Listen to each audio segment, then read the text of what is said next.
Rewind-A-Dynamite from the post-wrestling site. AEW, lighting up the fuse. Sit back and enjoy the bubbly as we hear from John and Wai Ting.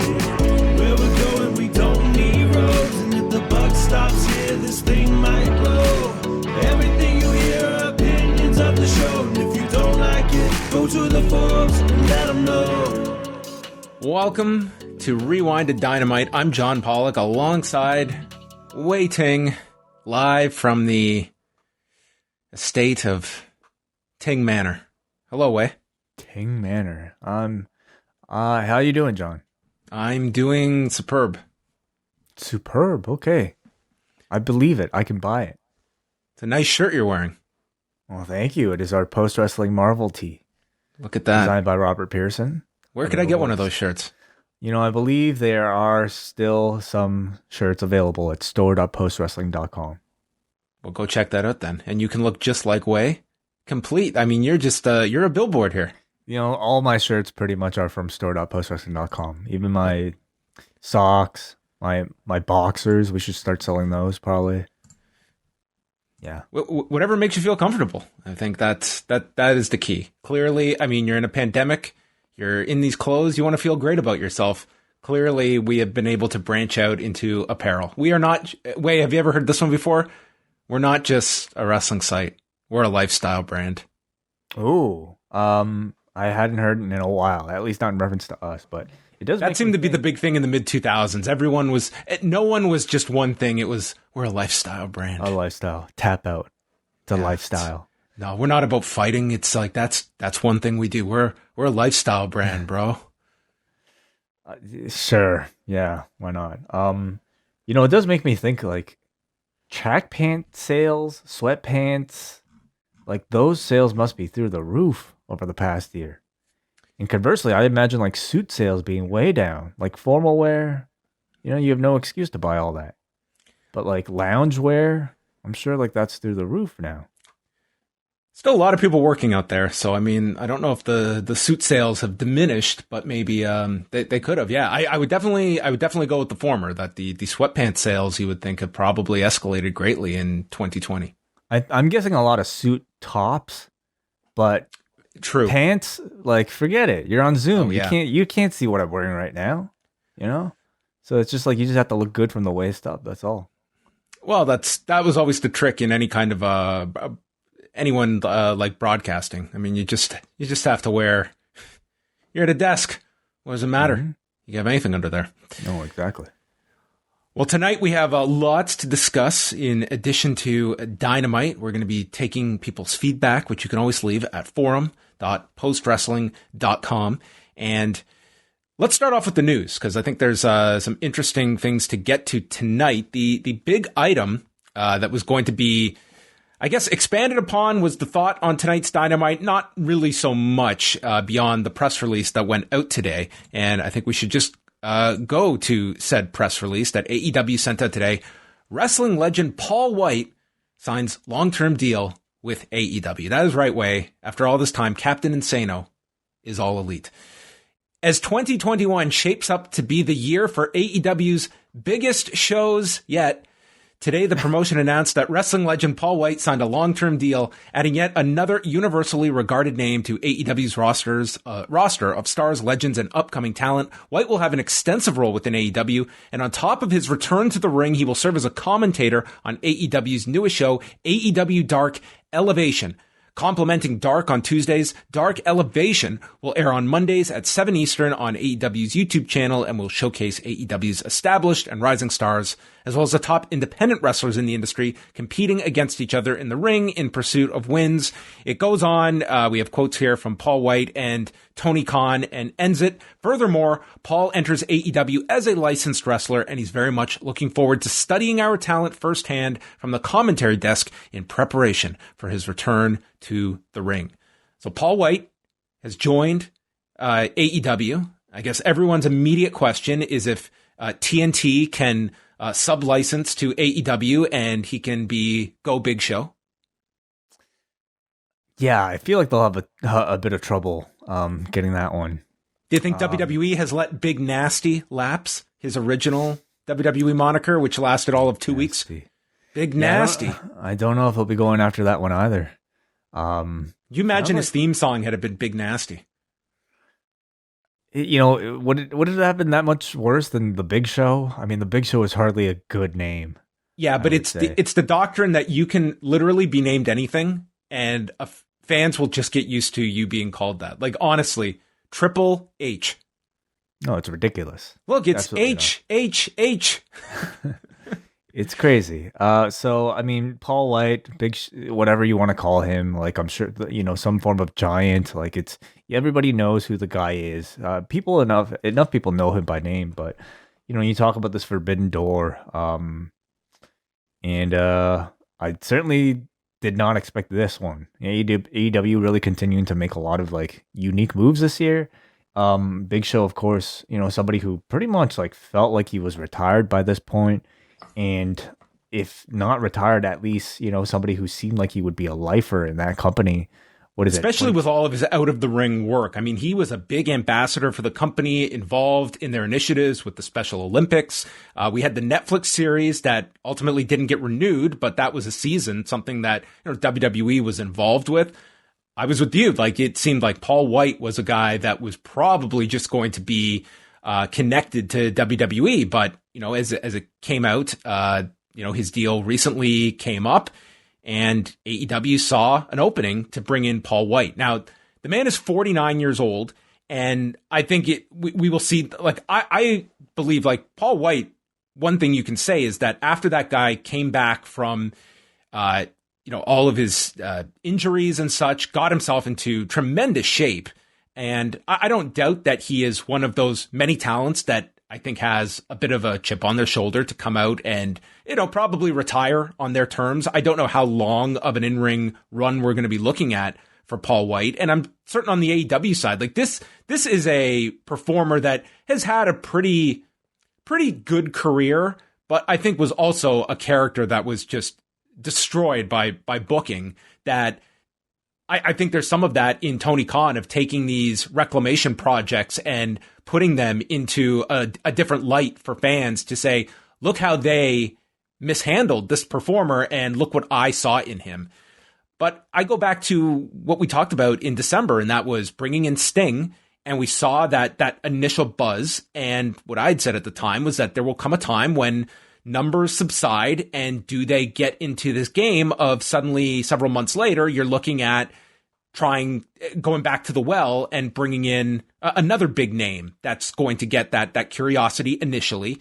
And I just don't want to see this company, like, overload themselves with these names. There will come a time in 4 or 5 months when you're looking, and if, say, another WWE legend becomes available, is that so enticing? So I think it's important to keep these roles very exclusive. Like Sting, I'm fine with. There's that one, like, older legend that can wrestle occasionally, and now you're bringing in a second one with that kind of mindset. So I always kind of want to see how things are introduced, what kind of angle they have in store for him, and also what kind of job he's going to do on commentary, because that is not a role that he was exposed to all that often in WWE, and how that's going to translate for him.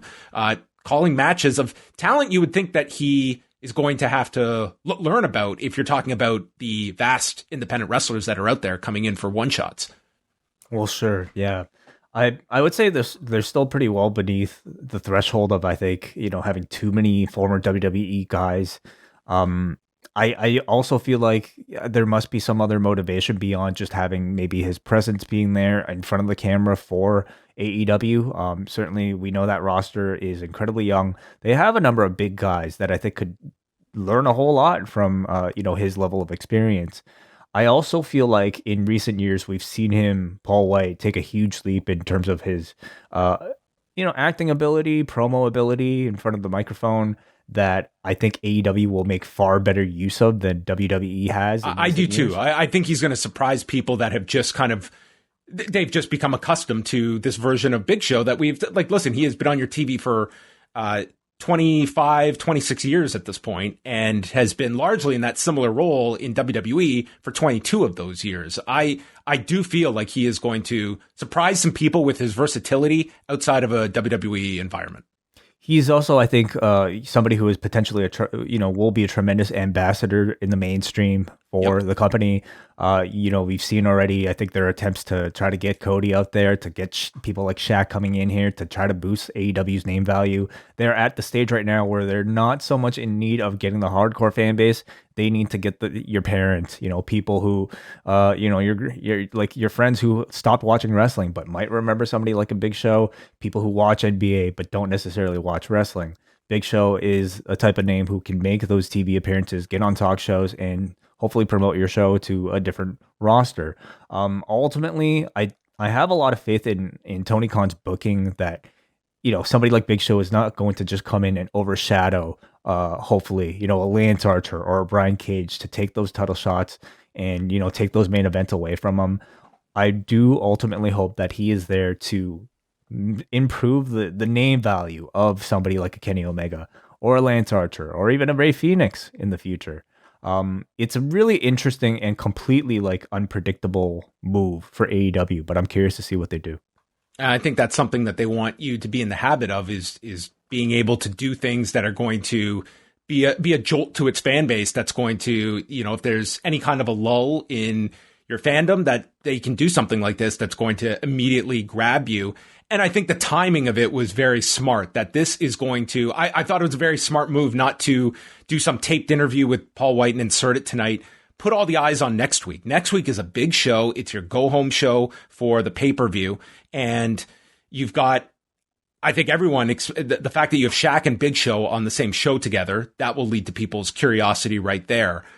Do all this next week. You've got the initial buzz this week. I think people tuned in tonight seeing what more will they share. And really all you got tonight was the date of this new AEW Dark Elevation show, and his broadcast partner will be Tony Schiavone.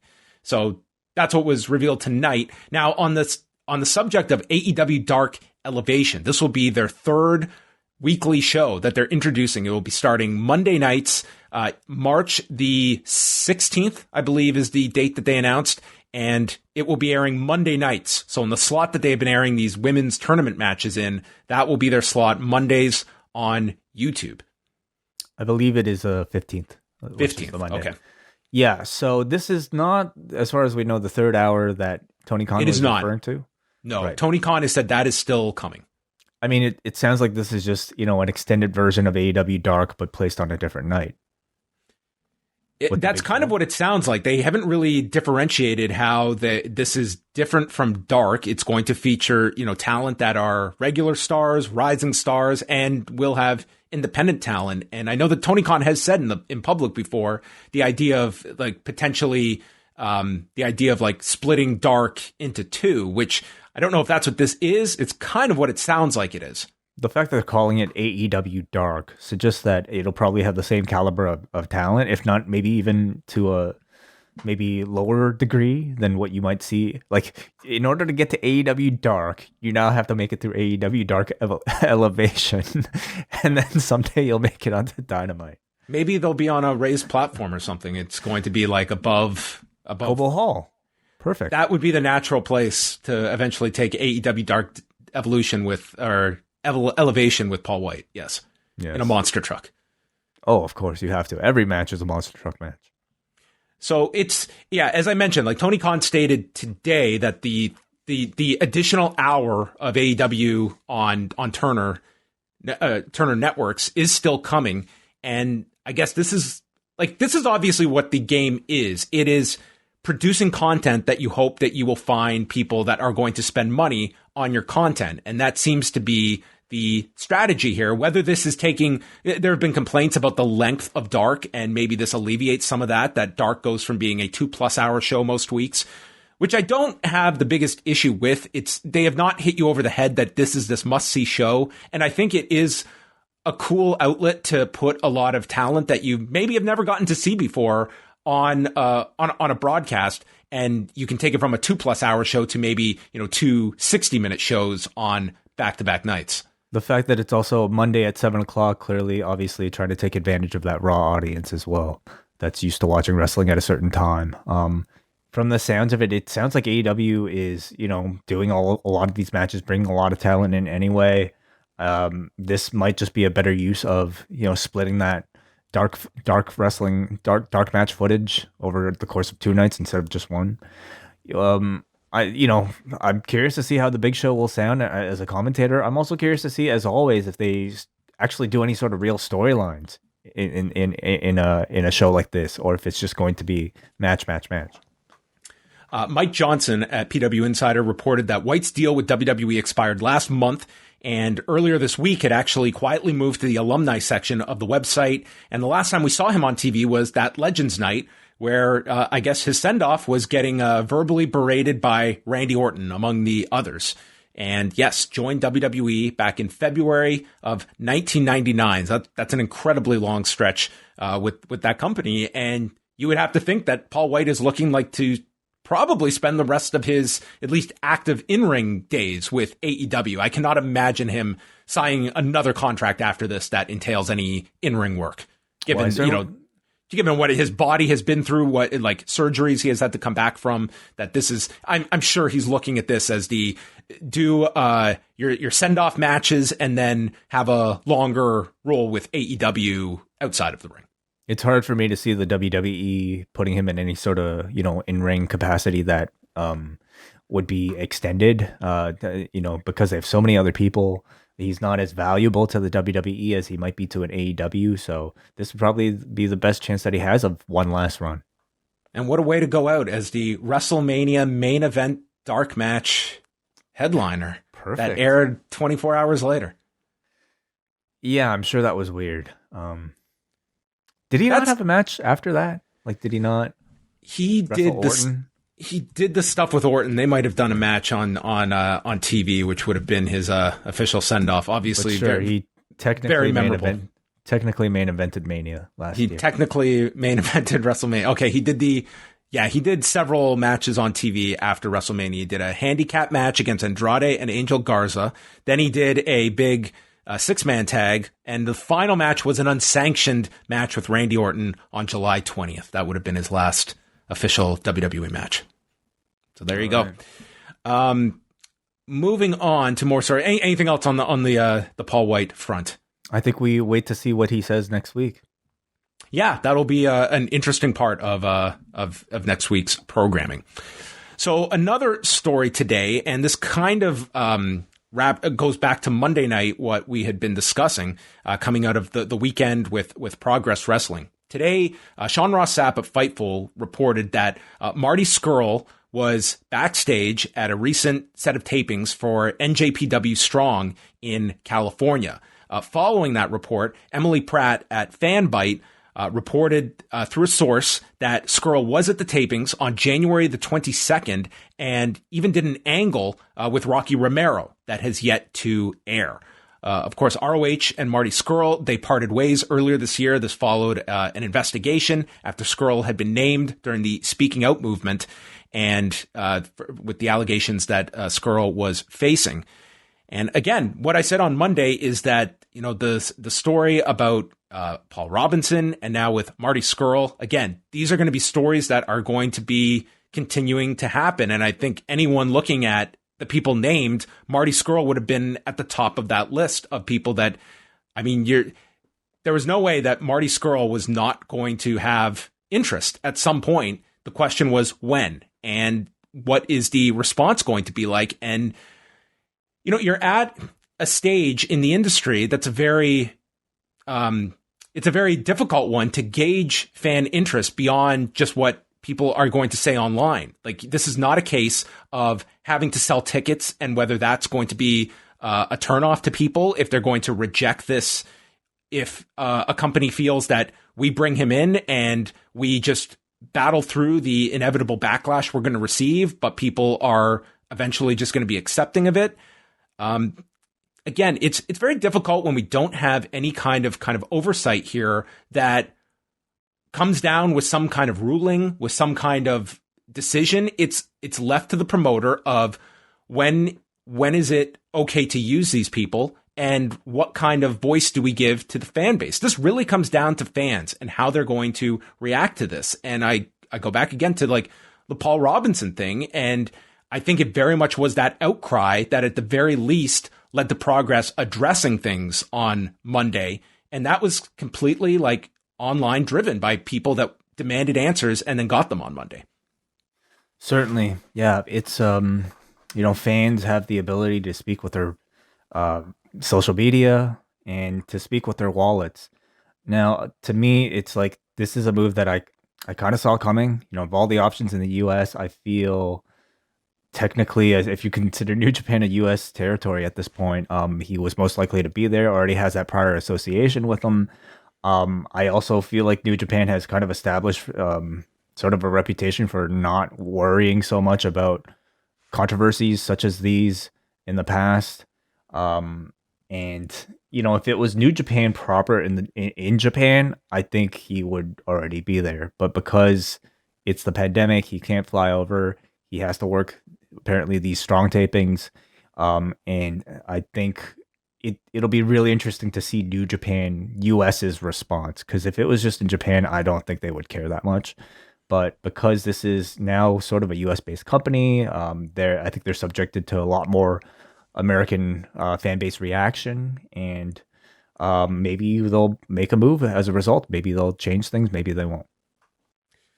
So I guess now it is, based now that this is public, that this is known. I guess it just comes down to if New Japan has any cold feet about it, if they go ahead and run this angle as is, what their response is. That will be the next aspect of this story and where things go. But I would say, like, of everybody named, Marty Scurll was going to be the one that was probably going to be among the first people that a promotion reaches out to, and it was just a question of who would be the one that would be willing to try this first. And it's going to come down based on what the response is like, because I think if it's one where it's not worth it to them, do they push the brakes on this? I guess that will be the next thing to watch. Raw ratings from Monday night. This was following the Elimination Chamber show. They did 1,890,000 viewers. They were number one on cable. They were up slightly, 4% in viewership, even in the demo with a 0.57. In Canada, they did 246,500 viewers. That was also going against a Toronto Maple Leafs game. And one thing that's interesting, looking at the numbers this year for Raw, when it comes to overall viewership, you have one really strong number, and that was Legends Night, that did over 2.1 million viewers. You had one really bad number, which was 1.7 million viewers on February 8th. The rest of the shows this year, which is 6 episodes, all fall in the range of 1.8 million viewers, and change. So it's like Raw has kind of found this consistency of overall viewership. They don't really spike that high. They don't really fall that low outside of those 2 outliers I cited.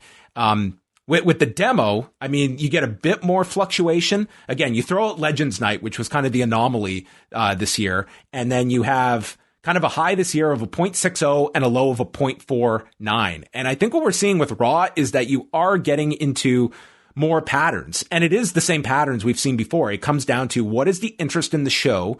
And for this week, what we learned was that, the audience that tuned in, they stayed pretty consistent for 2 hours. Like, there was very little change from hour 1 to hour 2. And then you had your usual third hour drop. And you're always going to get these third hour declines that are going to range in different levels. This week, the biggest loss was young males. They were down 20% in the third hour. Women 18 to 49 fell 15% in the third hour. So that's where we are at Raw. And Brandon Thurston actually did this really interesting analysis, kind of looking at whether the post pay-per-view bump is real or not, and it's more so a factor of like your big pay-per-views, not so much the smaller ones. And this would be an indicator of that. Like, they were, again, in viewers and the demo, they were largely flat from last week. And that's coming off an event that wasn't just a pay-per-view, but also had a notable ending to it with The Miz winning the title. So going into WrestleMania season, I think that's kind of where you look at the booking of this we talked about on Monday, is that it seems that for so many performers, it's wide open where these programs are going. It's not a year where it's all these different programs that you can kind of forecast where everything's peaking and the storytelling has been building, Because I would think, like your television audience, you would think that as things are starting to simmer with these feuds that have been in play for several weeks or even months, that the television viewership would start to peak. You're starting a lot of these programs from scratch beyond your biggest ones that even like a Reign's Edge, it's only starting now. So I think you're trading in like the surprise factor of where is all this going to land versus paying off a lot of stories over the next 2 months to peak for the second week of April. Mm-hmm. I'm sort of the opinion that, the people that are left watching are the people that'll always watch. And at this point, it's just about how much of I think we've been at the baseline for a long, long time. And it's just, a baseline that's been dwindling and maybe has somewhat stopped during this period. I think the game now becomes how much more of the other hardcore fans that have lapsed at this point that you can get back for a WrestleMania season. I really don't know. Is Edge, Roman, an enticing enough program? I certainly can't really say that about Drew and Bobby Lashley, especially if, with the Miz attached to it all. And beyond that, like, what are your big programs that might get your casuals or your lapsed fans to come back? Well, this year it's Bad Bunny. That's their tool to try and grab either new fans, lapsed fans. I think more so new and younger fans. That's the hope. It's really difficult for me to see, as somebody who's, I don't know, 15, 16, however old a Bad Bunny fan might be, who is used to consuming Bad Bunny on Spotify, deciding Mondays, I'm going to carve out 3 hours to watch this wrestling show where he might appear for 5 minutes. I don't see how that translates. I think that same fan might, give WrestleMania a chance on Peacock if it's just $5. Subscribe to this thing, you get The Office, and you get to check out Bad Bunny doing this thing. But 3 hours on Raw every Monday, that's a really tough ask for anybody who's not a hardcore fan.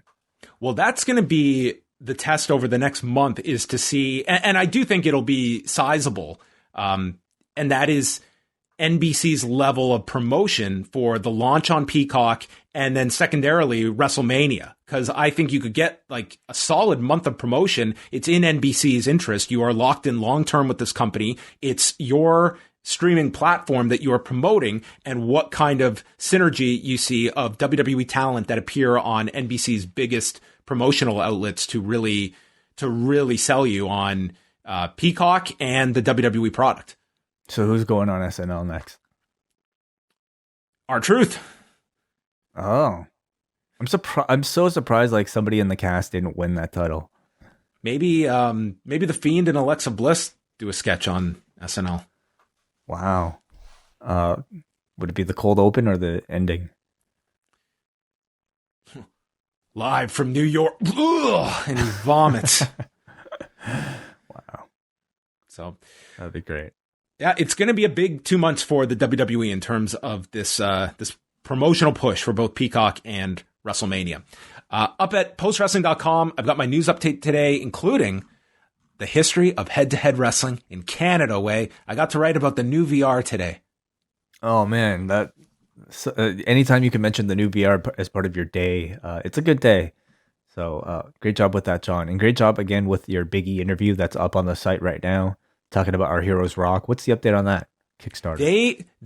So the goal for the campaign is $75,000 US. They've topped 40,000 already, and it launched Monday morning. That's incredible. That's fantastic. Yeah. So, I mean, the post wrestling bump is real. It's all solely attributed to that, I'm sure. In all seriousness, I really enjoyed that interview quite a lot with Big E. If you want to check out any of that, covered a lot of subjects that we've talked about over the past year, and really getting into his head about the impact that not just George Floyd, but a lot of stories, like he said last summer, changed his life in terms of his outlook on a lot of things. And what I really like about this project is the idea of taking that frustration, taking that anger, and doing something, trying to just, whether it's big or small, I think when we look at a lot of these, we're very good at getting angry, and we can see stuff that is wrong. And then the next step is always the toughest one. It's, what do we do about this? What is the next step? And that's where I think people can get frustrated, because we revert back and then something happens again. And again, it's the frustration, it's the anger, it's finding big and small things to do that can hopefully make some kind of a change. And it looks like this thing will likely get funded, and I think it's a really cool project that they are promoting. And that's also involving Andreas Hale, who we have had on the show in the past. But yes, you can go catch up on all of the news at postwrestling.com. And yeah, the story just looks at the history of wrestling going head-to-head in Canada, which happened far less than you would think just at a glance. There are some instances of it, but even when Raw and Impact went head-to-head in 2010, that's when Raw was on this 15-minute delay because the score did not air it live. It would have to start 15 minutes past the hour. So we didn't even have like a true head-to-head, even though both programs were running in Canada.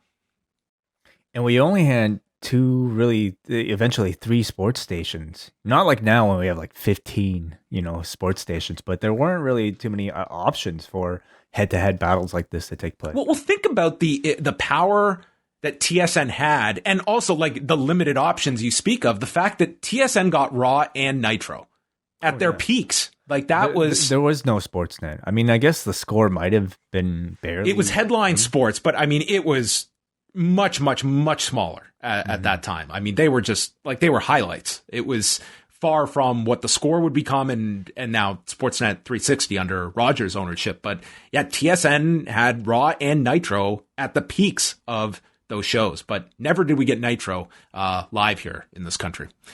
So anyway, that's the history of wrestling on TV in Canada.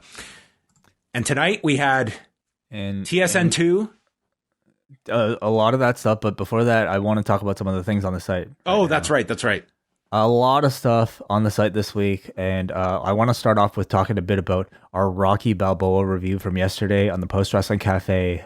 We are closing up the Rocky Balboa in-ring career with our review of the 6th Rocky film, and in John Pollock's opinion, perhaps the greatest Rocky film ever made. We have an in-depth discussion with our friend Ed Boxler, who is a film critic and a movie maker himself, about this movie. I forgot how great this film was. It is excellent. Is it the best Rocky film? I'll let you decide. But we give our rankings as well. We talk a whole lot about everything that went into this. And you can enjoy that right now, along with all of our Rocky reviews at postwrestlingcafe.com. Later, Friday, we have Rewind-A SmackDown, live for all patrons at 10:15 p.m. Eastern, as always. This weekend, John and I will have a special New Japan Pro Wrestling Castle Attack post-show covering those shows happening for New Japan this weekend. Oh, do you know when those shows are airing? It's awesome. When? Okay, the Saturday show that's like a super early morning start. It's like 4 a.m., I think. But the Sunday show airs midnight Eastern our time Saturday night. Oh, wow. So I'm watching that one live. You're not watching SNL this week without Bad No, Bunny? I won't be watching SNL. I will be watching. Okay. I'm going to watch Castle Attack live on Saturday night. So yeah, we'll have a show Sunday going through both shows. In addition to that, WH Park and I will be joined by a very special guest for Rewind Division. Brent Chittenden is joining us. If you thought we got deep with the comics talk this past week, wait till I'm so looking forward to hearing these two together. Two of the most knowledgeable minds about comic books that I know.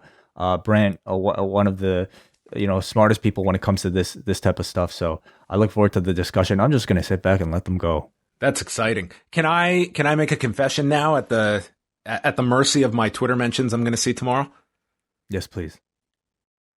I had no idea, not an inkling, not a hint, that Elizabeth Olsen is the younger sister of the Olsen twin. Dude, blew my mind into a million pieces today. I had no clue. No clue. You shouldn't feel that bad, John. And before your Twitter mentions get blown up, like in fact, this was like a Twitter trend. Like I saw in my Twitter trends, like a part of the news feature, people freaking out about Elizabeth Olsen, finding out about Elizabeth Olsen's relationship to Mary-Kate and Ashley. I mean, I will say usually those people I think are a bit younger than you or I, but still, it's an easy mistake to make. What are the Olsen twins up to now? Like they have been completely leapfrogged here. Oh, without a doubt, in terms of acting, in terms of Hollywood movie career, for sure. I think Elizabeth Olsen is fantastic. She is great. I think they're fashion designers or something. I don't know. All right. Well, they're not Avengers, that's for sure. So, or will they? Oh, The other twins show up. The That's other going to be a twins? mind fuck. damn. I think they should just tie Full House into MCU canon somehow. Uncle Jesse comes back. Yeah, Faggot. he analyzes Pietro's hair and Tries to break Lori Loughlin out of jail. yeah. The twins turn into Nikki and Alex. Yeah, this could be the full-on adjustment. Damn. From who needs the mutants when you've got the Tanners and Lorimar television coming your way? We're folding all the multiverse universes in together anyway. Come on. It's all Yeah. one family eventually. Those are the crossovers I want to see. Yep. So we're closing off February very strong here at the Post Wrestling Cafe. So you can join that at postwrestlingcafe.com. Also, our friends at Up Next have Deep Impact with Davey and Andrew talking about Impact last night. Shot in the Dark with John Cena released this afternoon. They'll have Up Next. They'll have BD Elite tomorrow on Thursday on their Twitch channel. And our friends in the British Wrestling Experience have Andrew is very busy this week. He'll also be joining Martin with the Wrestling Adventure as they're joined by Mike Murray. I just remembered. I thought it was Neil. Oh, I'm sorry. Mike Murray is another show. Our man Neil. You just scared Mike right now. He probably dropped his coffee. He's like, "Oh crap! Did I agree to come on the show tomorrow?" They sound awfully similar if you've ever heard them in person. Our man Neil joins the British Wrestling Adventure, the Wrestling Adventure on the British Wrestling Experience feed. So you can listen to that Thursday. Isn't that right, Neil? Are you going to be on the show? No way. I understand that you happen to think that I was Mike Murray, and I'm not. Mike Murray is on some show. Like, we have a lot of shows, everybody. I apologize. There's a lot out there, but a lot for people to take in. They love it. Okay. Postwrestling.com. Schedule's up there. Tons of great stuff. Just more. That's what we've got for you. So look out for everything. Dynamite tonight. The first Canadian head-to-head battle. We had Jon Moxley and Ryan Nemeth starting things off. And Nemeth does a promo. He is going for the starring role tonight of the winner. He was not. Spoiler. Moxley annihilated him with crossfaces. Nemeth got in a drop kick. And then when he went for a neck breaker, Moxley turned it into a standing guillotine to pretty much put Nemeth out on his feet and then hit this prone body with the paradigm shift and win in 2 minutes and 43 seconds. Simple, good, effective match. And I kind of like the setup to the paradigm shift with the guillotine. I really don't mind these, squash matches on the show at all. I'd much rather you give me a full show full of squash matches than a bunch of 50-50 matches with two guys that you aren't willing to have either lose, resulting in a bunch of DQ stupid finishes. This had the purpose of basically setting Moxley up for this big promo at the end. It's been several weeks now that we've seen Ryan Nemeth, and he takes a beating pretty well. I thought he made Moxley look pretty good, so I think there's a good chance they'll sign him. Moxley sits down in the ring. He said he would do whatever it takes to get his title back, and he knows what he has to do. The images that come to mind for an explosive barbed wire death match include fire, blood, torture, agony, and vintage Japanese wrestling magazines. And Moxley says, "I'm an addict for this. I like living so close to the flame, laying my soul bare in this ring each night. And I understand this might be a trap by Omega and his crew. Well, there's a long line of guys that have tried to put me out in the past. Everyone that has stuck by him will know when it's all said and done, I gave everything I had. And if it all comes to an end at Revolution, well, that'll be a hell of a way to go out." This was an awesome promo from Jon Moxley. I think he gets a lot of credit for his promos, but I don't think it's enough. I think this guy is among the best promos in the industry for his character, for this role. He is just the perfect voice for his character. It is just so clear that this is a guy that puts a lot of thought into this, and he has his motivations in his verbiage, and it just all clicks. I have no doubt he puts a lot of thought into it, but the way it comes across makes it feel like it's so natural, and I could buy if he told me that much of this was improvised, because the man just seems to live this gimmick. It really does feel like it's an extension of who he truly is, and I think they're very lucky that they have a guy in him who just embodies this like tough guy, badass babyface so well. You can look over on the other shows and, in wrestling's history, I think so often people try to fabricate a character like this and it just comes across really forced. I think Drew McIntyre is a really talented guy, very good promo, but in that system, like he often does, feel very scripted.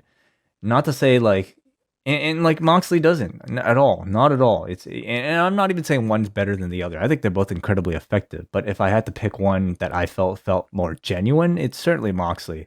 The man is like on top of the wrestling world right now. He's in the midst of a really busy week. Match against Kenta on Friday, which they did not plug on this show.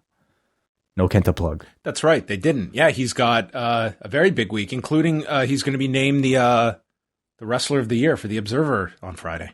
That's huge. Yeah, he's in between Bloodsport main events and of course this Kenny Omega AEW main event coming up. So the man is just such a great leading man, and it's so clear from like him doing all of this stuff that his passion for the art of pro wrestling is very genuine, because it has to be for him to put his body through as much as he does.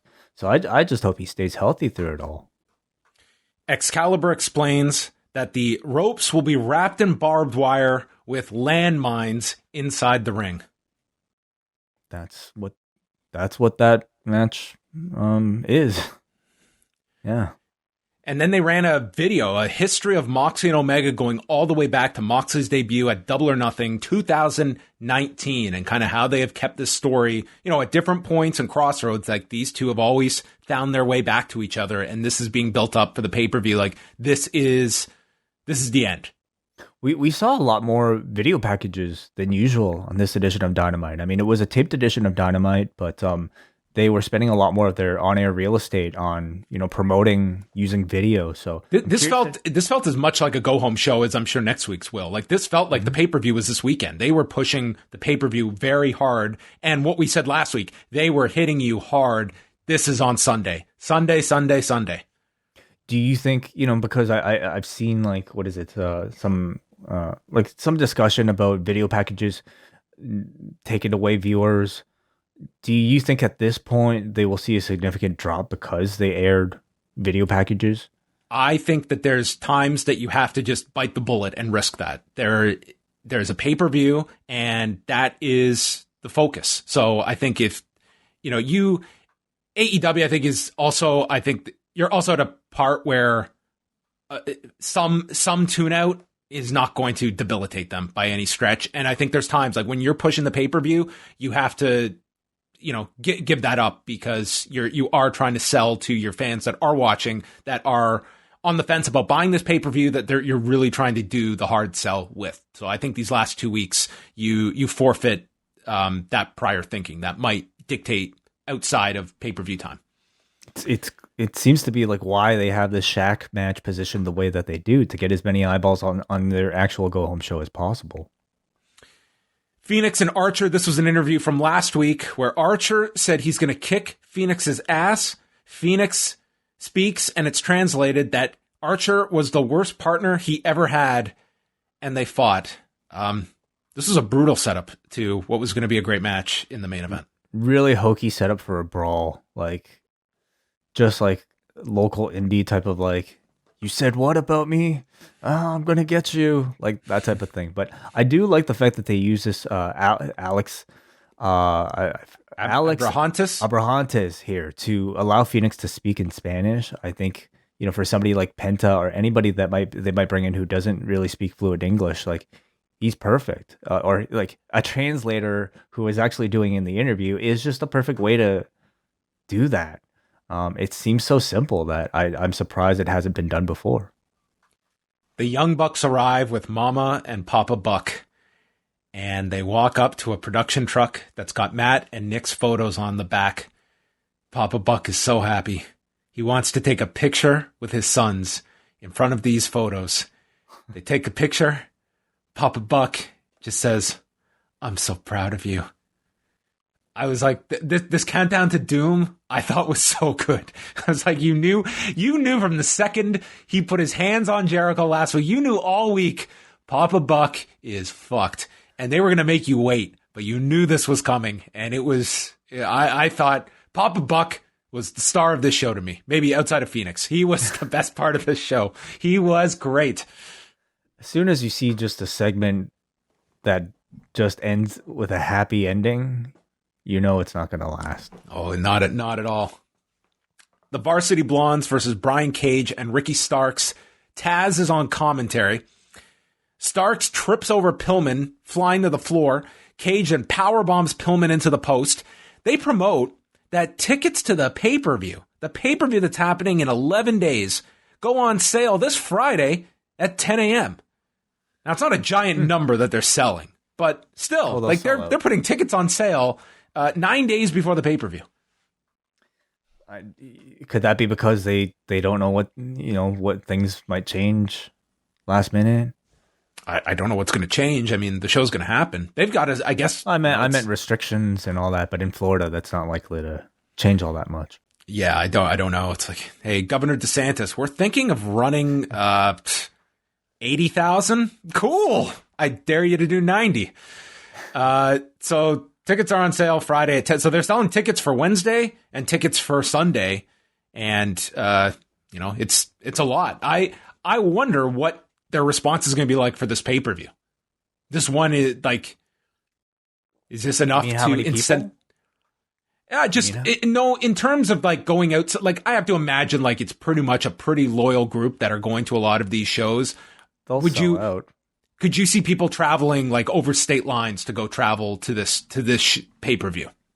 I can. Yeah. I mean, what's the ticket number? What's the ticket limit that they have? Something like give or take 1,000 is, roughly. Yeah, like they'll have no problem moving that. And if if somebody called in and managed to get tickets, I'm sure they'll be willing to make the drive at this point. Garrison gets the tag. He just runs wild. He's just going all over the place. Hit a tope to Cage, and then Starks gets hoisted up for Pillman to hit a missile drop kick off the shoulders, but then Cage returns, drill claw, pinning Brian Pillman Jr. I thought this was a good match. Each week I've become a bigger fan of the Varsity Blondes. They don't have the flashiest or the prettiest offense, but I think their energy is so strong. It's really there as just this kind of young babyface team. They're just a team that makes you want to cheer for them. And against a great heel team like Starks and Cage, I thought they complemented everybody really well. I think Starks and Cage complement each other really well, both in terms of charisma and in-ring style. So I'd love to see that team like pursue the tag titles eventually. Yeah, I think Garrison, like what he's got is like that incredible energy that makes up for a lot of like inexperience that you can see, but it's like he's just wild. So I think and the long hair. I mean, a key. All young talent should have long hair. It's very beneficial. The lights go dark, and we get another classic Darby black and white video. I thought we were going back to like episode 1 of WandaVision here. Oh, yes. So there's a man with gloves behind the wheel of a truck, presumably Sting, that's driving the truck with the body bag attached to it. So somewhere in all of this, the truck was, I guess, overtaken by Sting. And we revealed Darby inside the body bag. And with that, Sting walks out into the arena, dragging the body bag, which we're all to presume has Darby inside. He reveals inside the body bag is Hook, leading to Taz's response, "What the hell kind of shit?" You could say that on TNT, right? Yeah, we haven't had shit in a while. You know what? Because during the week, I just think about how these guys should all be kind of unique from one another. That's my homework every week. I feel very strongly now. Taz should be the only person that is allowed to swear on AEW. Oh, he said fuck too. Well, oh, wow. I mean, the guy was in a body bag. Oh, it's his son. I mean, yeah, you would. I'd probably say a lot worse if it was my son.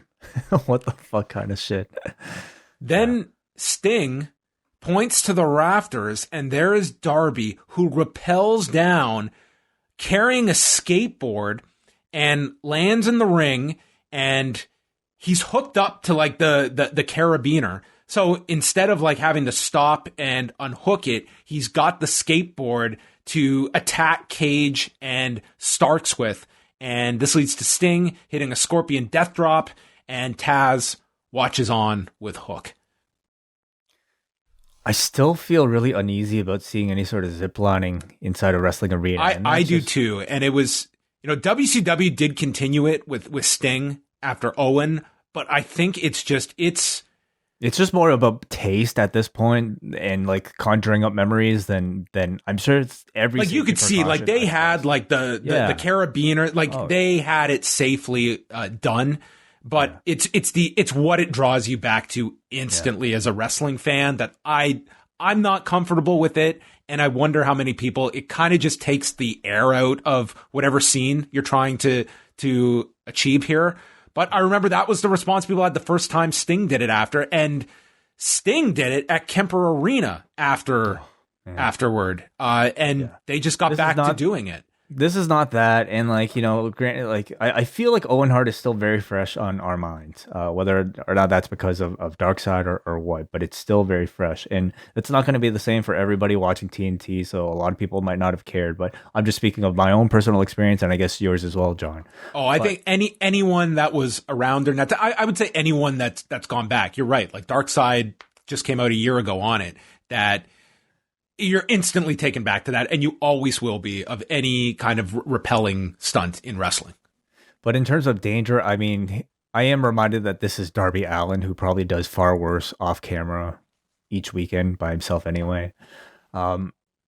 Sting I enjoyed this week. It was a good follow-up to last week's attack. They had like a real point to this whole segment. Like this was, I think you could say like the most, last week had the shock factor of the power bomb, but this one, like this was just a great segment to set up this street fight. Big return from Darby. Sting gets his revenge. So they really do drive home the fact that you are going to see Sting fully cleared wrestling at this pay-per-view. Shivani had a sit-down with Miro, Kip Sabian, and Penelope Ford, who said the best day of their life was ruined, the wedding, by Charles and Orange Cassidy. For whatever reason, this prevented them from going on their honeymoon. And Miro says he is going to destroy Orange Cassidy, who he called, and I quote, a walking Xanax. And when it came to Charles, he says Charles is a nice person. He did his chores, and I would invite him back to stay under my wing. Just don't follow Orange. And midway through, Tony is handed a note, and it's a multiple choice question of whether they will meet them, Chuck Taylor and Orange Cassidy, at Revolution. Yes, no, maybe. Signed with hugs and kisses. Miro calls this childish. Charles is not a child. Do not associate with Orange Cassidy. I will teach you how to be a man. And with that, this man proceeded to put this note, scrunch it up, and place into his mouth. No, that's what men do. Eat paper. Miro teaching Chuck how to be a man with 5 weeks of vignettes, that I would be more interested in than what we got out of the Butler 2-week phase. I don't know if it'd be that much better, honestly, John. I mean, so this feud is continuing. We know it's going to end up with some sort of Orange Cassidy match, Chuck Taylor match, of course.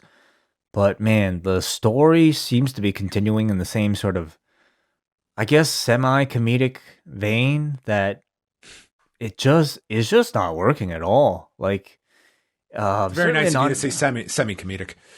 There's certainly not enough to change my mind about any of it here. I try to be open-minded, with what they have coming up, but I'm sure the match will be great. I just hope they get to it sooner than later, because I don't know if I can take more of these stories. Well, they're doing the match at the pay-per-view. They did announce that. Yeah, but then you have the Orange Cassidy one afterwards as well, so there's still some vignettes, I'm sure. Brandon Cutler versus Jake Hager. They mentioned Hager is back to preparing for MMA, and Hager hit him with a bunch of wheelbarrow suplexes, and then Cutler gets on offense, sends Hager to the floor, hit a suicide dive, a tope con hero. This is Brandon Cutler getting everything in possible. He is then cut off, hit with a Hager bomb, and then Hager hits him with the goddamn stiffest lariat you have ever seen and just sent this guy into the state of Alaska and pinned him in 313. It was a rare walkout entrance for Cutler on Dynamite, and he came here to take a big clothesline, and he did that. I thought he did a good job. Santana and Ortiz and Wardlow came in to attack Cutler, prompting the Young Bucks to come out and clear the ring. Hager avoided super kicks, and then Matt got onto the mic, Matt Jackson, to call out Jericho and MJF. Jericho's music starts, but then they're on the screen, and they're standing in front of the production truck where they took the photo, and they reveal Bloody Papa Buck as the Young Bucks run backstage, and Jericho and MJF take Papa Buck and wipe his blood onto both faces of Matt and Nick. Just the best visual. And Jericho tells him, come here and pick up your trash. And the two do the Young Bucks pose. As the Young Bucks get there too late, and then Matt sprints after them in the car that takes off. And this leads to Papa Buck taken out on a stretcher. I thought this angle was great. I enjoyed it too. I can't really say it was like, whoa, like I'm just, like, it's not really. I kind of looked at this the same as I would a BTE angle, and that like it never at any point scared me. It was just more like, oh, this is hilarious. It's the Young Bucks' dad doused in like fake blood. You're a sick man. I mean, it did not. The cartoonish selling perhaps from Papa Buck, like it was very entertaining. Oh come on. I was ready. I enjoyed it, but I thought it was more funny than I would say scary. But it made its point. Where was Mama Buck at this point? Maybe she was in catering. Maybe she was filming a bit. Must be maybe good. Maybe she was going after the championship, the BTE championship. You know what? That would be a great excuse. Nick, this was noteworthy. Nick left in the stretcher with the Good Brothers while Matt stayed back. Interesting. Ross said, I am appalled and I'm furious. And Shivani said, Jericho and MJF, they aren't worth a damn. You attack a man's parents? I mean, that's enough for a pay-per-view for sure. The Bucks need to do like an impassioned promo next week. Matt Jackson, though, cannot do angry. That's not a good emotion for Matt Jackson. Like the screaming Matt Jackson, he needs to be kind of more subdued and calculated, because like even the yelling, calling out Jericho, like it just very much feels like I'm cutting a pro wrestling promo delivery. Or like, I'm fake angry. Like again for BTE. Yeah, well, we'll see how he does. I like the angle though. I thought it was a good, simple angle. He's going to have to dig into those emotions in a convincing way at some point. So if it's not after your dad was, bloodied and beaten up, I don't know when you would get pissed off. Maybe Matt Jackson is going to be so pissed next week, and he's going to rely on someone, a new mentor in the locker room. And an elder statesman can tell him, Matt, I once had to deal with a man by the name of the Big Boss Man. You know what he did to my father? He took him for a ride in a casket, and I had to run after the casket. So you know what? I persevered, and you can too, Matt. Thanks, Paul. There's a lot of fun they could have with the Big Show's past life, and plenty of references. The Big Show on BTE, I think, would be Big Show on BTE would be very funny. Yes. He could go review the Young Bucks. It's like, you guys kind of turned a lot of times during that whole FTR feud, didn't you? You guys need to be a little more consistent. Yeah. The best tweet I got today was someone saying that Big Show can come out of alternate tunnels each week. He's earned we at least can identify now. So I hope, honestly, if this is a Tony Khan, like, I am going to show you how to properly book the Big Show, I hope he never turns. Like, that has to be part of the Big Show character. He never turns in AEW once. I mean, well, first of all, his career is going to have to be long enough for him to make that point. I suppose, like, him not turning for a whole year would already be making that point. But, sure, yeah. We had a video for next week's tag match with Shaquille O'Neal and Jade Cargill with Cody and Red Velvet. This was pretty much a Road to segment with comments from Jim Ross, Tony Schiavone, and Excalibur. Got shots of Shaq cheering ringside. Tony and Excalibur are picking Cody and Velvet, not Jim Ross. He's going with Shaq and Jade due to size. JR ain't giving Cody a shot here. Gotta play devil's advocate. Let's be realistic here. He's a big guy. I thought Velvet's interview was pretty strong. Maybe the strongest of them all, because we haven't really had anything from Cody at all. Like, Cody's not really cut a strong promo at all on show. I thought we were going to get something more this week. I mean, this video package was it. I imagine this is an extended, or this was a clip of an extended Road 2 piece that they'll probably put out maybe on Monday to push it with the promos. But you're right. Yeah, there was no presence of Cody on tonight's show beyond this.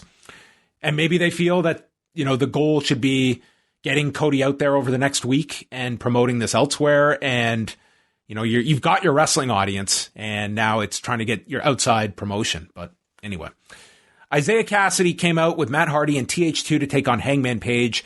I thought this was like I think Hangman Page is maybe the most consistent, like, television wrestler going today. His matches are just, they always click. They always work. This guy always looks like a goddamn superstar by the end of it. They also mentioned here Omega and Brandon Cutler have an AEW Games announcement tomorrow night.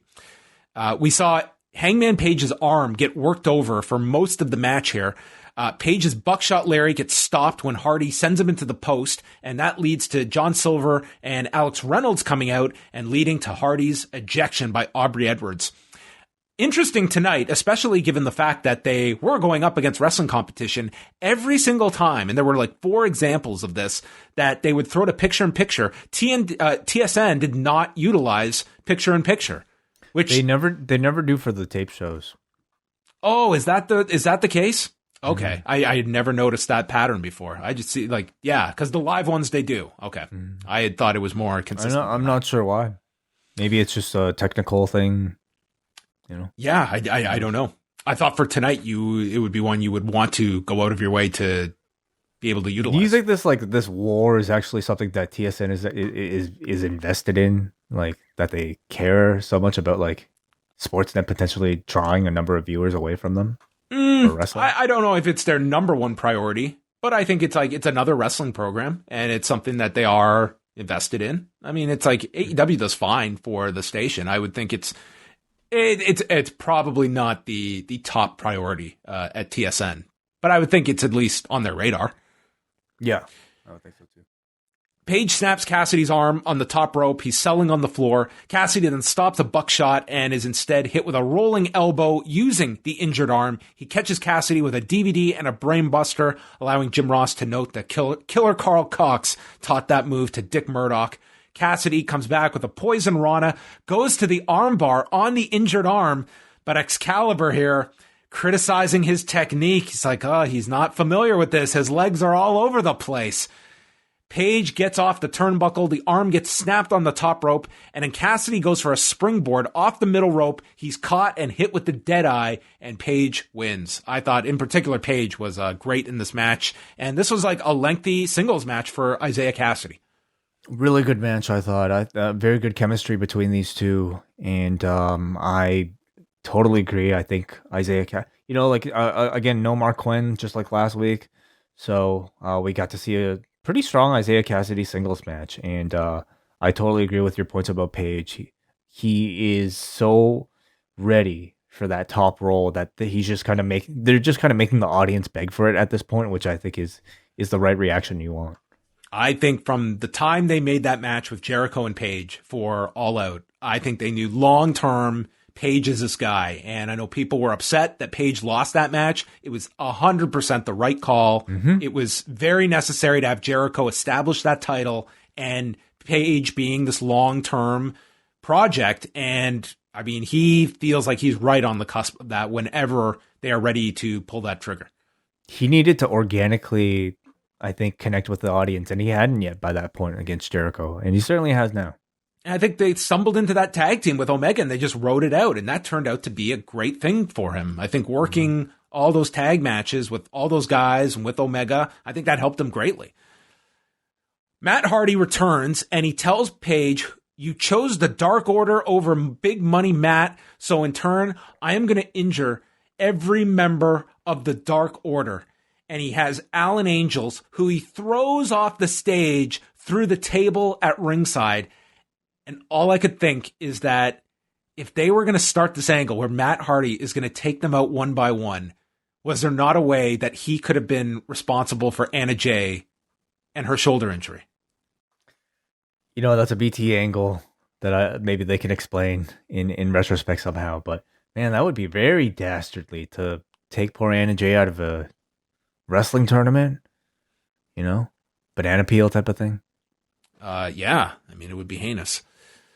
Marvez, dude, this was right out of The Undertaker and Paul Bearer designing the coffin for Kamala as they come into Kenny Omega's woodshed, and they are constructing the Moxley extermination chamber. And he's like welding the thing, and he just cut a promo on Marvez that he gets all the credit for ending Jon Moxley. It seems like every week they're just coming up with what environment can we put Kenny Omega in. He was in a classroom last week. This week he's going to be designing the extermination chamber. He's a very interesting man. He's got to be at a racetrack next week, like racing cars or something. Right. Like a big NASCAR track. So they're promising some sort of like weird contraption that Kenny's going to be bringing into this match? Yeah, that's what they're teasing here. What do they call it? Like a Moxley chamber? A Moxley extermination chamber. So what would this be? Like an Iron Maiden type of deal? Do you remember Stefan Urkel? Of course. Maybe this is what happens. He's going to throw him into this, and it's going to have the opposite effect. It's going to take him, and he's going to come out with a cowboy hat as Uncle Dean. Wow. He's going to be back to 2015 Dean Ambrose. Like, no, you've exterminated Jon Moxley. Bring back Jon Moxley. Oh, yeah, for sure. Gas mask and all. Oh, God. That would be hilarious. That's a BTE segment. They plugged the Bleacher Report special Sunday night, 7 p.m. We've got Thunder Rosa against Riho and Ryo Mizunami against Yuka Sakazaki, and then a 6-woman tag with Hikaru Shida, Mei Suruga, and Rin Katakura versus Emi Sakura, Veni, and Maki Ito. I watched the matches on Monday. All I will say, I did not end up catching last week, but this week's I did. There is absolutely no way you could argue that those matches in Japan could have aired on TNT. Like, there is no way. It was, no. I don't care, male, female. There is no way you could have put that setting on TNT. You're talking about the production, not the in-ring quality. Oh, yeah. The production, not the matches were actually very good on this week's show. I was impressed with just what they could get out of Aja Kong, who you can see at 50, like, it's just very limited these days of what they could get out of her. And, you know, by the end, it was like they did the DQ finish, but I didn't feel it was, you know, like a cheap way out either. Like, they gave you enough. But I thought both the Japanese matches were very good. Britt Baker had the, you know, impromptu match with Maddie Rankowski, who is, you know, it was like a shorter match. I wouldn't say it was like anything great. I was not a fan of that match.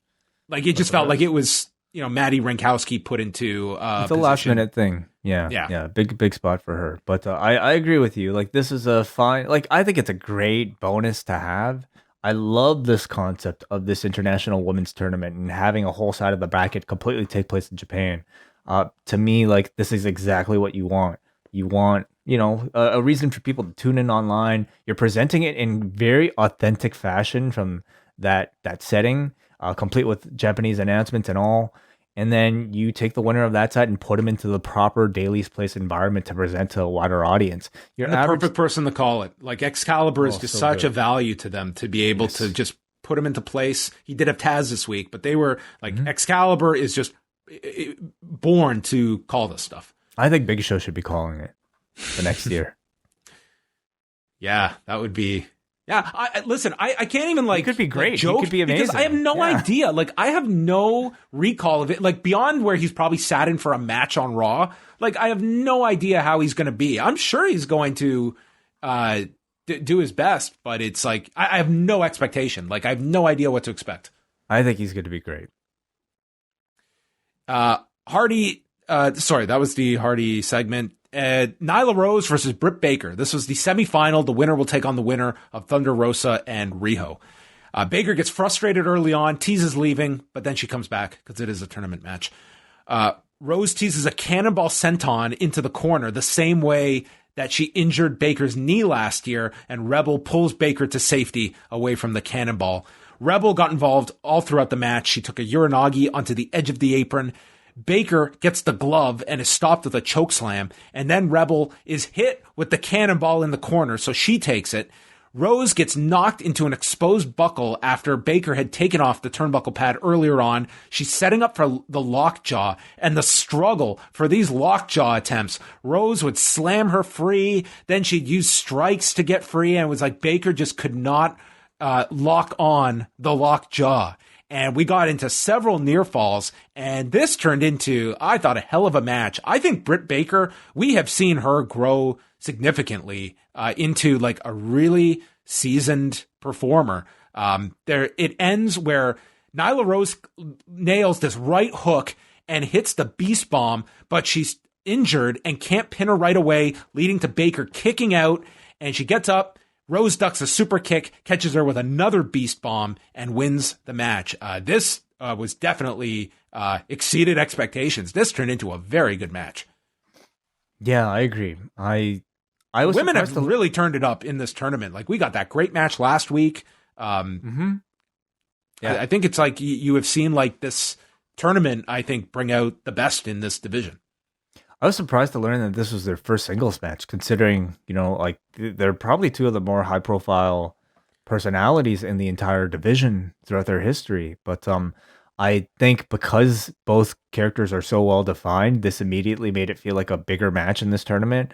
And I did feel like, I think the Rebel stuff was too much at times, like her laying in the ring and the referee just kind of allowing it. That kind of took me out of it, but I thought the rest of it was really good. I especially loved Rose's struggle in that lockjaw. It was kind of cool to see like Nyla Rose play a babyface in a scenario like this. Then they had a feature on Jurassic Express against FTR and Tully Blanchard next week. Jungle Boy said that FTR cheated to beat them in the summer, and then Marco Stunt says they cut off the horns of Luchasaurus. Those horns brought back the beast. And they don't know what they've unleashed after they kidnapped Marco. FTR says that Tully is the engine that made the Horsemen run. They had old still shots of Tully Blanchard and state that he has not appeared in a national wrestling ring since 1989.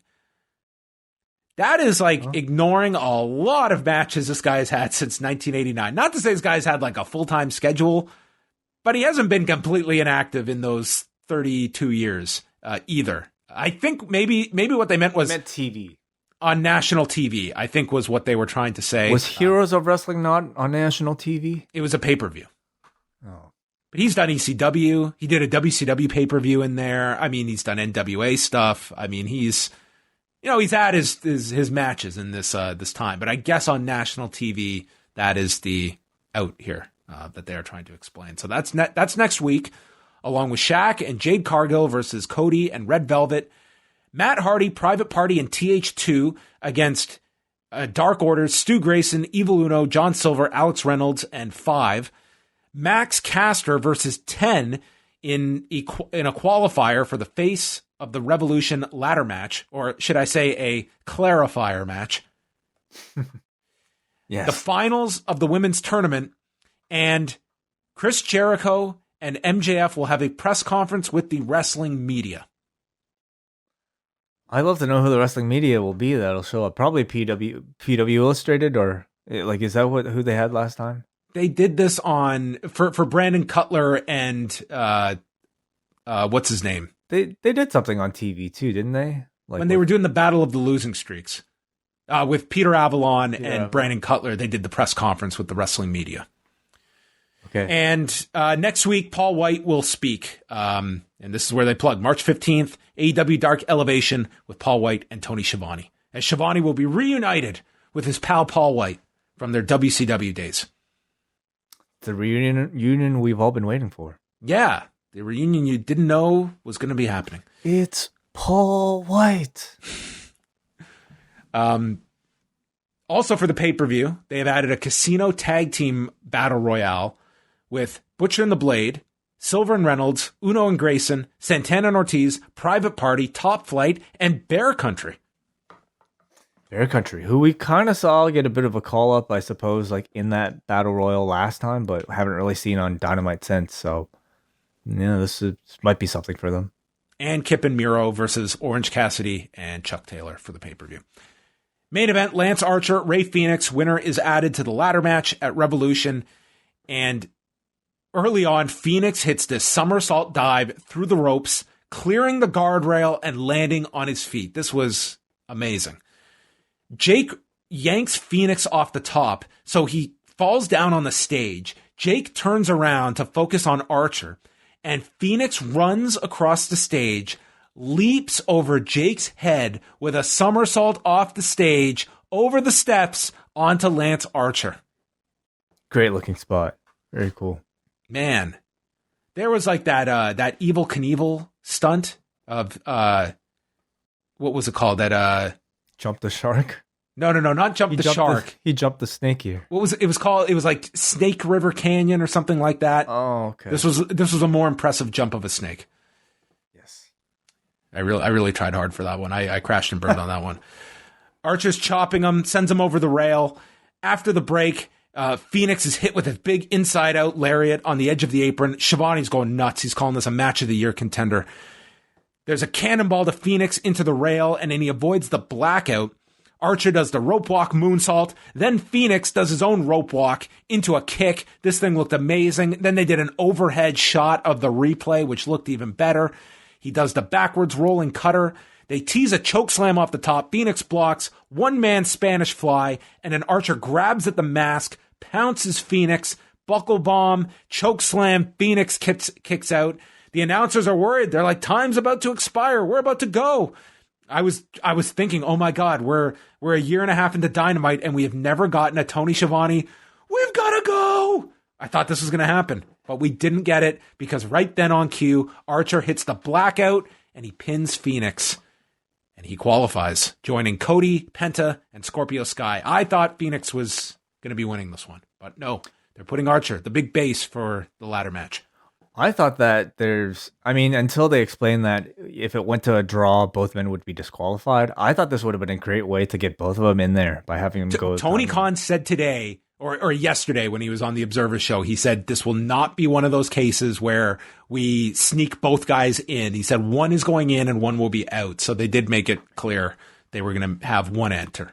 Well, I would have let that go for this one because I think both men would have been awesome. I wanted both in too. That's what I said last week. I thought for sure these two would make perfect sense for it. What's interesting is we have 4 people in. They announced Max, Caster, and 10 for next week, but they have not announced how the 6th will qualify. Interesting. Okay. Maybe the battle. Well, I guess you can't do the battle royal because it's a tag team battle royal. Yeah. This match was just awesome. This was incredible. Both of these two have really stood out lately in these multi-man matches, and that same specialness that they both have carried over in the singles match. Archer just works so well as a high-flying babyface. Ever since he made that turn, it's just like, his heel run was not bad, but I mean, he's next level right now as a lead babyface. So I hope they continue. And Fenix just like week after week continues to prove that he should be the top star in this company at this point. I mean, the promo thing, I guess, is something that they have to kind of, deal with, but there's clearly an appetite for him to main event a lot more shows in terms of in-ring skill level. There's really nobody on this roster that works like him. So he looked like one of the best in the world tonight. I thought so too. I mean, the string of Dynamite main events have been through the roof this year. It's unbelievable when you look at the main events every week on Dynamite that more often than not are these absolute killers. This has been an incredible stretch. It's a high bar now of what headlines a Dynamite show. So yeah, phenomenal match that these two had. A pretty busy edition of Dynamite. Like there was a lot. As I said, this felt like a go-home show in some ways, which I don't think was a bad thing. Like they're putting a big push on this pay-per-view to make Revolution feel like a can't miss show for everyone watching with the novelty of the main event stipulation, with just from top to bottom, like they're trying to make this as wide a variety of a card as possible. You had some, a great main event, but like in terms of storytelling, I think you had a great promo from Moxley. You had a big angle with the Bucks and Jericho and MJF and Papa Buck. And then a number of a big angle, I guess, with Sting and Darby compared to some of the others. But I think like the addition of several of these video packages really kind of helped break up the show and really wrap these stories up in a nice way, especially in the case of like Shaq and Cody, which I think that build has been pretty disappointing. Video like what we saw today at least kind of gave you some sense of like what the actual story is. So I enjoyed Dynamite tonight. Yeah, I think you look at what kind of publicity they get over the next week, but in terms of the actual show, I agree. It doesn't feel like a big match to me. The Shaq involvement. It seems like the idea of telling someone, hey, Shaq is wrestling next week, that is what they are relying on, because it's not like this deep-rooted story. It's not like this giant feud that's coming to a peak.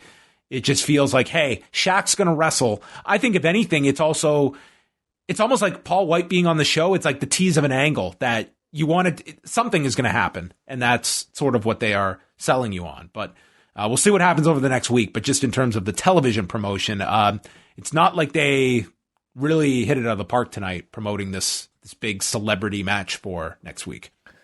I mean, you and I are very much, I would say, in the bubble. And I can definitely say the buzz isn't that strong within the bubble. Now, they're not really targeting the bubble, they're targeting the people outside of it. So I'd be curious to know, your friends who simply watch basketball or watch whatever Shaquille O'Neal does, are they aware of this happening? Is this even remotely on their radar to the point that you might even consider it a big deal?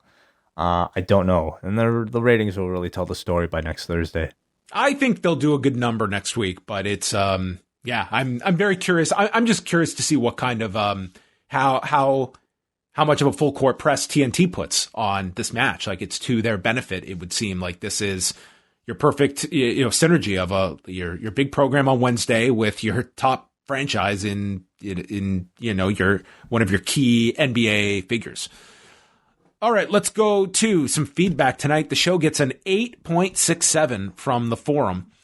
Nick kicks things off. I hadn't been fully sold on Sting in AEW until tonight. The vignette really suited him, and it felt big for him to finally dish out some of that signature offense. Darby will also have a highlight reel moment for life with the zipline.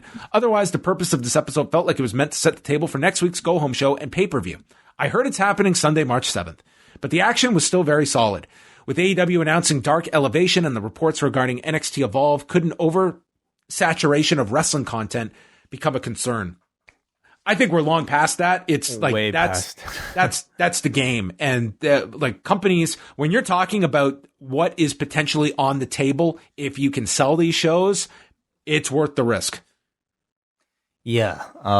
You see the WWE playbook, and there's never enough content. There's so much content out there that, like, man, I don't even know if John Cena is covering every single thing that's available on the WWE network, but like AEW, I'm sure, at this point they're taping a whole lot. And to me, I think this is just a way of them breaking Dark up in order to make both shows a bit more kind of appetizing. And who knows what sort of like future plans they might have to try to sell one of those brands. I would say this would not be the thing that would cause concern. I think the concern would have been had a while back. Let's go to Luxurious Flava from Exeter, UK, who says, short and sweet between Mox and Little Ziggy. I felt and believed every word Mox said in his promo. I could listen to Moxley talk about how much he loves what he does forever and ever. The Jade Shack segments were well produced and does well to showcase what little of a feud there is in a concise manner. I find it interesting that it includes JR choosing Shack and Jade to win. Archer versus Fenix was a decent main event. I thought Shivani's proclamation of Match of the Year contender in the opening minutes was bold. There's something not quite clicking with these 290-pounders like Cage and Archer when they face the smaller guys. Maybe I've been spoiled watching Dijakovic and Co. working a lot smoother with smaller talent over time. 7.5, Rogan-esque, commentary solos from Shivani out of 10. With Cena being on TBS's Total Wipeout, would TNT ever be able to promote the show during Dynamite? They run ads during breaks, but I'd be interested if WWE's trademark of Cena for wrestling purposes would supersede TNT's right to promote their own programming. I don't see there would be any restriction to promote your own show. Yeah, like Cena. I mean, he's this guy's name. It's his name. He is now a figure that exists outside of just the WWE. So to me, it would be similar to like promoting Fast and the Furious, which he will be in. Kate writes, "This is one of the many times I feel like Dynamite has really built to a crescendo with the main event. I hadn't thought of Archer versus Fenix as a dream match, but they are just fantastic together, both as partners and opponents. After weeks of increasingly cringy Sting appearances, I thought they upped the ante nicely with the powerbomb last week, and tonight was the best use of the icon since his debut. Knowing that he can take a hit and deliver some moves makes me more interested to see what they'll do in the street fight. My only issue with the show is the result of the Nyla Rose Britt Baker match. I thought the match itself was very good, but taking Britt out of the equation dampens my enthusiasm for the final at Revolution. We've already seen Shida beat both Nyla and Thunder Rosa, and I don't feel like there's a really strong story that can be built between Shida and Ryo Mizunami, or Yuka Sakazaki, since they've all been presented as babyface personalities within AEW and or the tournament. I have confidence that the matches will be excellent, but I'm not sure about the narrative. That aside, though, the show is a lot of fun. Any night when I'm angry to hear that the main event is starting because it means the show is almost over has to be good." So who do we have left in this thing? We have Ryo against Thunder Rosa that's happening Sunday. The winner of that faces Nyla Rose. And then on the other side of the bracket, it is Ryo Mizunami versus Yuka Sakazaki. Right. Okay. And the winner of that is a pair appearing on next week's Dynamite to take on the American bracket winner. What's your prediction? I think Yuka Sakazaki faces, I'm guessing, Nyla Rose. I feel it would be Nyla Rose too, because it seems like Thunder Rosa and Britt Baker might still be a thing. So Yuka Sakazaki, and do you think Yuka Sakazaki will be going up against Hikaru Shida? Can you see that, or will they go back to Nyla Rose, which is a match that is pretty tired, I would say, at this point? I think it could be Yuka Sakazaki. I mean, if they make a big deal out of somebody coming over from Japan, having her beat Nyla Rose and then going on to face Hikaru Shida, and Shida doesn't have to lose the belt, but still, like, you have a big story, and I think Yuka Sakazaki is somebody that they probably wanted to push ever since she made her first appearance in AEW Dynamite. So I definitely wouldn't count her out.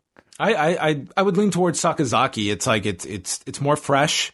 I'd like to see Ryo involved there too. I don't necessarily I mean, that is probably like your underdog story is Ryo going against Nyla Rose, and I think maybe continuing that with the monster of Nyla Rose going to the final with Sakazaki, and then Sakazaki finally beats the Giant. Mm-hmm. Yeah. We'll see what happens on Sunday. Let's go to Chris finally from Ottawa, who says, "The Inner Circle Young Bucks feud is the best use of a dopey-looking wrestling dad since Mr. Miz. The natural conclusion must be the Bucks calling in their family heavies, Uncle Buck." Oh, God. Peter Buck from REM. Stop. If there's one thing AEW needs, it's more celebrities in their top programs. Speaking of which, you'll probably have already spoken to this at length, but could we finally see the conclusion of the Paul Wight Shaq thread? Surely Omega and Ibushi took inspiration from the patience that these two men have shown in order to slowly build this matchup. I can't wait to see the Big Nasty cost Shaq the upcoming match and the final chapter of the saga. Yeah, something tells me they won't be revisiting that so much.